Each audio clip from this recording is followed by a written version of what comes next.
आज की इस क्लास में मैं जोगिंदर कुमार आपका स्वागत करता हूं। आज हम कक्षा 7 गणित अध्याय 4 सरल समीकरण की प्रश्नावली 4.3 की प्रश्न संख्या 1 को हल करेंगे। अब देखिए प्रश्न नंबर 1, निम्नलिखित समीकरणों को हल कीजिए।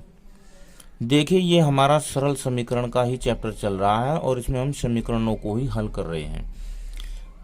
इससे पहले जो वीडियो बनाई थी हमने, उसमें हम क्या करते थे, समीकरण हल करने के लिए दोनों पक्षों में संख्याओं को यानी कि अचर संख्या को जोड़ते थे या दोनों पक्षों से घटाते थे। लेकिन आज हम इस वीडियो में समीकरण की हल करने की दूसरी विधि यानी कि स्थानापन्न करने के बारे में चर्चा करेंगे। आइए इन प्रश्नों को हल करने से पहले एक उदाहरण ले लेते हैं। अब ये एक समीकरण लिख लेता हूं मैं, 3p माइनस 10 बराबर 5। इसे हम हल करते हैं। अब मैं दोनों विधि से इसे हल करूंगा। एक विधि वो जो हम लगाते आ रहे थे, क्या थी वह विधि? वह विधि थी दोनों पक्षों में जोड़ना या घटाना। यही था ना, या तो हम जोड़ते थे दोनों पक्षों में या घटाते थे। और एक दूसरी विधि आज हम सीखेंगे, स्थानापन्न करना, या इसे पक्षांतरण करना भी बोलते हैं और पक्षांतर विधि भी कहते हैं। अब देखिए पहले हम इसे जोड़ना या घटाना विधि से करते हैं। क्या करते हैं हम इसमें कि ये माइनस का 10 है, तो इसे हम क्या करेंगे, दोनों पक्षों में 10 को जोड़ देंगे ताकि हमारा ये 10 यहां से हट जाए। तो हम लिखेंगे दोनों पक्षों में 10 को जोड़ने पर। अब 3p माइनस 10 प्लस 10 हो जाएगा, इधर 5 है तो 5 प्लस 10 हो जाएगा। अब इस 10 से 10 कट गया, क्योंकि 10 में से 10 गया तो ये खत्म हो जाएगा। ठीक है, अब इसके बाद 3p बचेगा इधर, और इधर हो जाएगा 5 और 10 15। अब क्या करते हैं हम कि दोनों पक्षों में 3 से भाग करेंगे, क्योंकि यहाँ पर 3 गुणा में है। तो यहाँ लिखेंगे हम दोनों पक्षों में 3 से भाग करने पर 3p बटे 3 बराबर 15/3। अब 3 से 3 कट जाएगा, 3 ही कम 3 ही, तो यहाँ आ जाएगा p और यहाँ 3 पंजे 15, p बराबर 5 आ गया। अब आप स्थानापन्न विधि देखना या स्थानापन्न करना, तो यहाँ 3p माइनस 10 बराबर 5। इसमें क्या करते हैं हम, देखो इसमें तो हमने जोड़ा था, इसमें हम जो यहाँ पर अचर संख्या लिखी हुई होती है उसे हम बाएं पक्ष से दाएं पक्ष में ले जाते हैं या दाएं पक्ष से बाएं पक्ष में, यानी कि एक पक्ष से दूसरे पक्ष में हम उस संख्या को भी ले जा सकते हैं, चर को भी ले जा सकते हैं इस विधि में। ठीक है, तो अब हम क्या करेंगे, हमें यहाँ से ये 10 हटाना है, तो हम लिखेंगे LHS। क्या? LHS यानी कि बायां पक्ष से माइनस 10 का स्थानापन्न करना। अब करना में क्या करेंगे हम, इसका मतलब यह है कि स्थानापन्न करने पर। और जब हम स्थानापन्न करेंगे तो क्या होता है कि अगर हम किसी संख्या को बाएं पक्ष से दाएं में ले जा रहे थे, उसका चिन्ह चेंज हो जाएगा, प्लस माइनस में चले जाएगा, माइनस का होगा तो प्लस का हो जाएगा, अगर गुणा में है तो वो भाग में हो जाएगा और भाग में है तो गुणा में हो जाएगा, यानी कि चिन्ह का उल्टा हो जाएगा। तो अब हम यहाँ देखो स्थानापन्न करने लिख देते हैं, करने पर माइनस 10 बदल कर प्लस 10 हो जाता है। आगे हम जब करेंगे, जब हम इसे नहीं लिखेंगे, तो यहाँ लिखेंगे 3p। क्या लिखेंगे? 3p ये -10 इधर चल जाएगा तो इधर क्या हो जाएगा, 5 + 10 हो जाएगा।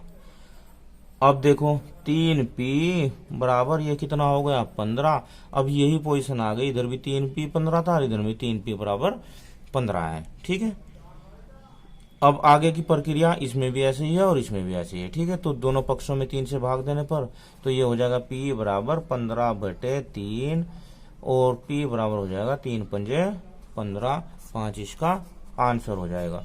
तो इस विधि का प्रयोग करेंगे आज हम, इस विधि से ही आइए प्रश्नों को हल करते हैं। अब ये देखिए ए में दिया है 2y + 5/2 बराबर 37/2। अब ये ऐसी समीकरण है कि इसमें भिन्न दिए हैं, तो अगर हम इसे 2 से गुणा कर देते हैं प्रत्येक पद को तो ये 2 जो नीचे हैं ये खत्म हो जाएंगे। देखिए अब देखो 2y, पहले सवाल लिख लेते हैं, 2y 5/2 बराबर 37/2। तो हम लिखते हैं प्रत्येक पद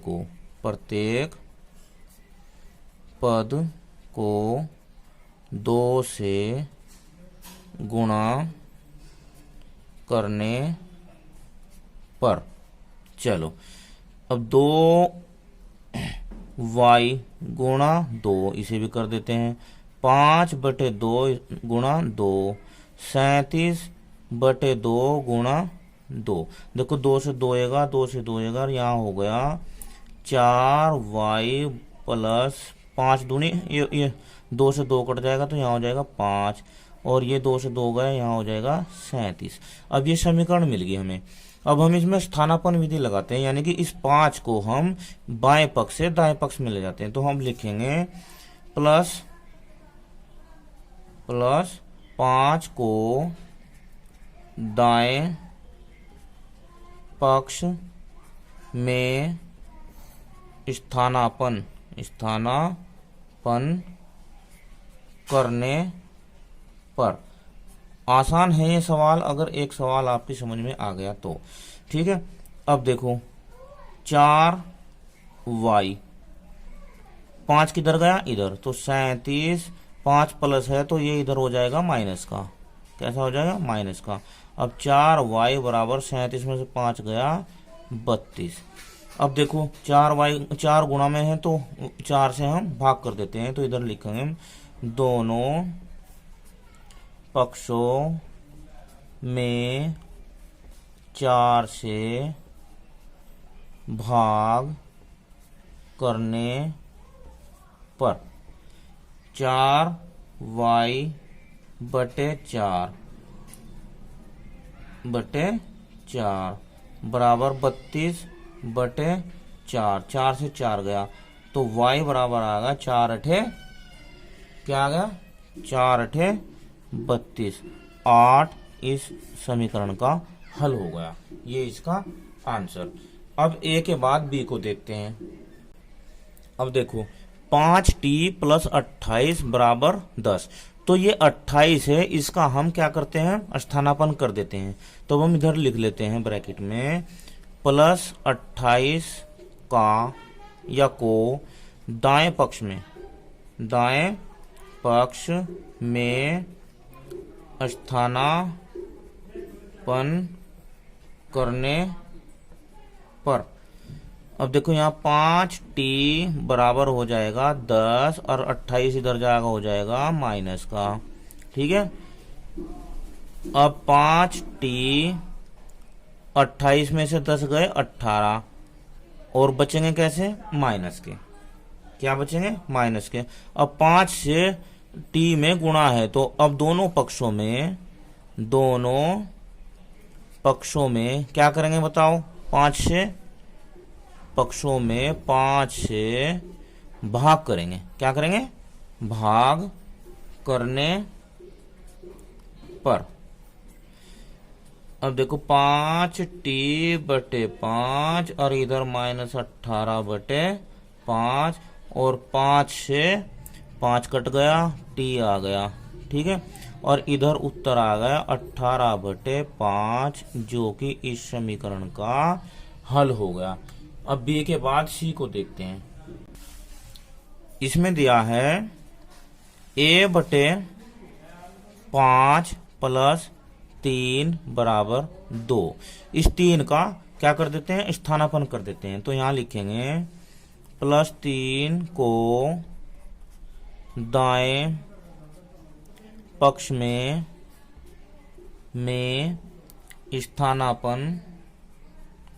स्थानापन्न करने पर अब a/5 बराबर 2 और 3 इधर जाकर हो जाएगा माइनस का। अब a/5 ऐसे ही जैसे पीछे वो माइनस का आया था, ये भी 3 में से 2 गया 1, और 1 कैसा होगा, माइनस का। तो अब यहाँ पर 5 से भाग हो रही है, तो हम दोनों पक्षों में 5 से गुणा कर देंगे। हम यहाँ लिखेंगे दोनों पक्षों में 5 से गुणा करने पर, उल्टा करना है हमें। अब ये a/5 गुणा 5 बराबर माइनस का 1 गुणा 5। अब इस 5 से 5 कट गया, a आ गया, a बराबर 5 का 5 माइनस का 5, इसका उत्तर हो गया। वैसे ये जो d प्रश्न है इसमें a/4 प्लस 7 बराबर 5 है, ये सेम ऐसा ही किया है हमने c। चलो करते हैं, a/4 प्लस 7 बराबर 5। अब क्या करेंगे, इस 7 का स्थानापन्न करेंगे, तो लिखेंगे 7 को दाएं पक्ष में स्थानापन्न करने पर। अब देखो a/4 बराबर 5 और 7 इधर जाएगा, हो जाएगा माइनस का। अब a/4 बराबर 7 में से 5 का माइनस का 2। अब यहाँ पर 4 से भाग हो रहा है, तो दोनों पक्षों में 4 से गुणा करने पर। अब a/4 गुणा 4 बराबर -2 गुणा 4, ठीक है। 4 से 4 गया, तो a बराबर 4 दूनी 8। इसे आप लिख लेना कि 4 से भाग करने पर। अब ई में देखिए 5/2x बराबर -10। अब एक बात बताइए, अगर हम 2/5 से दोनों पक्षों में गुणा कर दे तो ये 5/2 खत्म हो जाएगा। देखिए लिखते हैं, दोनों पक्षों में 2/5 उल्टे से गुणा करने पर, क्योंकि हमें तो बाएं पक्ष में चर रखना है अकेला। तो अब यहां लिखते हैं 5/2x गुणा कितने से करिए, 2/5 से। इधर माइनस का 10 और गुणा 2/5 से, ठीक है। अब देखो 2 से 2 गया, 5 से 5 गया, तो बच गया क्या, इधर x अकेला। और यहाँ 5 ही कम 5, 5 दूनी 10, 2 और 2 की गुणा हो गई, 2 दूनी 4। ये इसका आंसर हो जाएगा। अब जी में है 7m प्लस 19/2 बराबर 13। देखो ये बटे में है, जैसे हमने पहला प्रश्न किया था, तो इसे भी ऐसे ही करते हैं। समीकरण के दोनों पक्षों में 2 से गुणा कर देते हैं। प्रत्येक, यहां लिखेंगे प्रत्येक पद को 2 से गुणा करने पर। अब यहाँ 7m गुणा 2, यहाँ पर 19/2 गुणा 2, इधर हो जाएगा 13 गुणा 2। देखो क्या मिल जाएगी हमारा समीकरण, 7 दूनी 14m, 2 से 2 गया 19 बराबर 13 दूनी 26। अब हमें क्या करना है कि 19 का स्थानापन्न करना है, ठीक है। तो +19 को ब्रैकेट में ले लेते हैं, दाएं पक्ष में वही लिखना है, दाएं पक्ष में स्थानापन्न करने पर। इसे पक्षांतरण भी बोलते हैं। तो अब देखो यहाँ 14m बराबर हो जाएगा 26 माइनस 19, क्योंकि 19 इधर जाएगा माइनस का हो जाएगा। ठीक है, अब ये होगा 14m बराबर 26 में से 19 गया, देखो यहाँ से 16, 16 में से 9 गए 7, कितने बचेंगे 7, और हाँ 7 ही बचे। ठीक है, अब दोनों पक्षों में 14 से भाग करने पर लिख लेना आप, तो यहाँ पर 14m बटे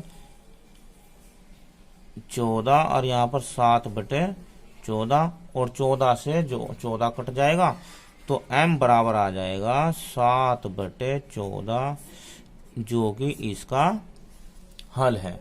ये आप लिख लेना कि इसे दोनों पक्षों में 14 से भाग करने पर। अब h को देखिए, h में दिया है 6z प्लस 10 बराबर माइनस 2। ठीक है, और i में दिया है 3l बटे 2 बराबर 2 बटा 3। देखिए इन दोनों सवालों में से मैं एक सवाल करता हूं और एक को मैं आपको बता देता हूं कैसे होगा। इसमें तो पहले 10 का स्थानापन्न कर देते हैं। क्या करते हैं, 10 का लिखते हैं, प्लस 10 को दाएं पक्ष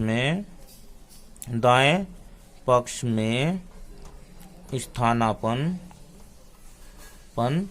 करने पर देखो क्या हो जाएगा, 6z प्लस ये बराबर, और इधर 2 है, 10 कैसा हो जाएगा, माइनस का हो जाएगा।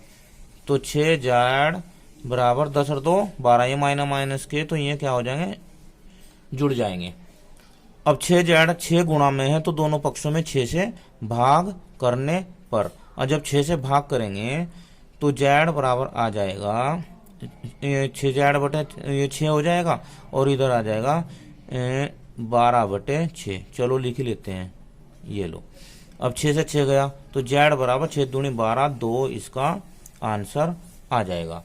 अब इधर का सवाल देखो आप, इसमें हमें क्या करना है कि 3 बटे 2 दिया है गुणा में, तो दोनों पक्षों में 2 बटा 3 से गुणा कर देना, और ये समीकरण सोल्व हो जाएगी। इसके बाद i के बाद j को देखते हैं बस। अब j में दिया है इसने कि 2b बटे 3 माइनस 5 बराबर 3। तो सबसे पहले जब हम हल करेंगे इसे, तो हमें -5 को स्थानापन्न करना है। तो हम यहाँ लिखेंगे कि -5 को दाएं पक्ष में, कहा दाएं पक्ष में स्थानापन्न करने पर देखो 2b बटे 3 बराबर 5 कहाँ जाएगा, इधर, और इधर जाके हो जाएगा ये प्लस का। ठीक है, अब देखो 2b बटे 3 और इधर हो जाएगा 3 और 5 8। अब 2 बटा 3 है, तो 3 बटे 2 से दोनों पक्षों में गुणा करने पर, इसके उल्टे से, तो हम लिखेंगे दोनों पक्षों में